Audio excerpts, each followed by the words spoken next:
True love waits. Totoo naman na nakapaghihintay ang totoong pag-ibig.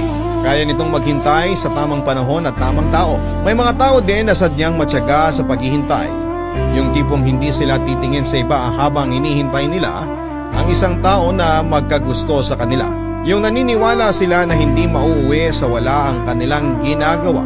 Pero hanggang kailan nga ba dapat maghintay ang isang nagmamahal ng totoo? Paano masasabi na kailangan ng huminto sa paghihintay?